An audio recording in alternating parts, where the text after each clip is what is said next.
Next week, QED investigates how to be a professional mum or dad. British parents Tim and Jean Richardson attended a one-week course at the Better Baby Institute in Philadelphia. And now their 5-year-old son Rufus has a rage to learn, 3-year-old Beth would rather learn than eat, and Harry, aged 18 months, would much rather learn than play. QED's report on professional parenthood is next Wednesday at 9:25.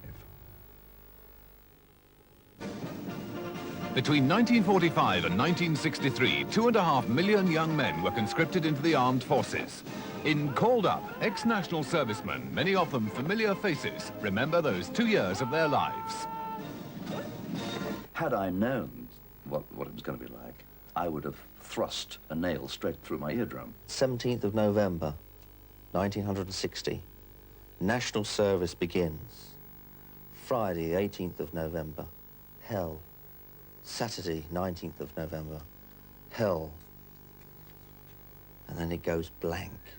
There are two things, you know, there's two armies, really, I suppose you could say. One is called basic training, and the other one is called Thank God It's Over.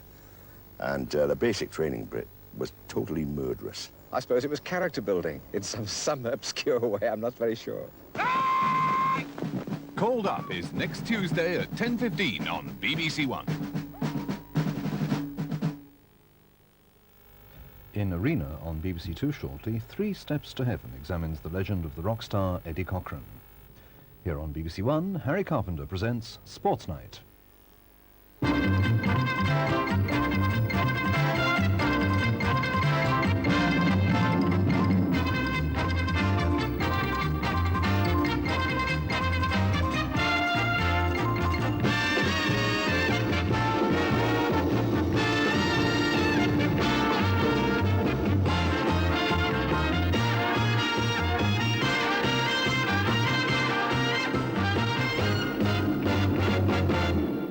One can only congratulate them. They've won a difficult match in Greece. I always felt, you know, with their pedigree, they were capable of doing that. But I just hoped otherwise. I mean, it was just one of those bizarre days we've had here today. Bobby Robson on England's departure from the European Championship. This evening, Denmark beat Greece in Athens, and so despite England's win in Luxembourg tonight, Denmark topped the Group 3 table, and they qualify for the finals in France next summer. More of that in a moment. Our action tonight comes to you live from Belfast, the fight for the vacant European Featherweight Championship, in which big-hitting Irishman Barry McGuigan takes on the Italian Valerio Nati. McGuigan now on his way to the ring.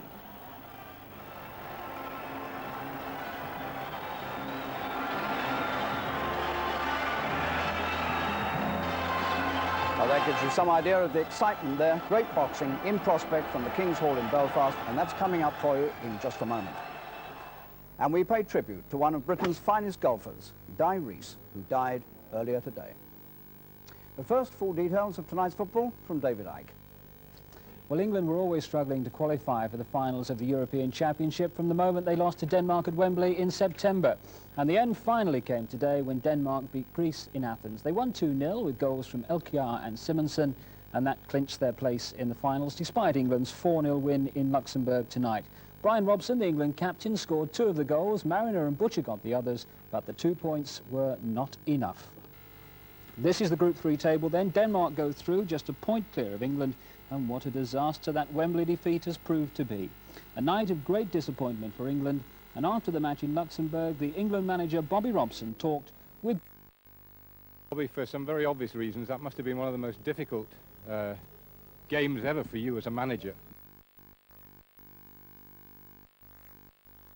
Terrific disappointment just before the match. I mean, we didn't even have time to get over the disappointment before we actually had to come out to play, and that's not easy for players. If or so before, or the day before, well, then you've got time to get over it. But I think under the circumstances, the players did very well. They came out full of spirit, and we didn't want to compound the problem of the disappointment. And they've done a fair night's work, I would have said. The Danish manager, Sepp Piontek, has always said, we are the better side. England will be lucky if they qualify. Will you go along with that? Questions, aren't they? I think the team that get the most points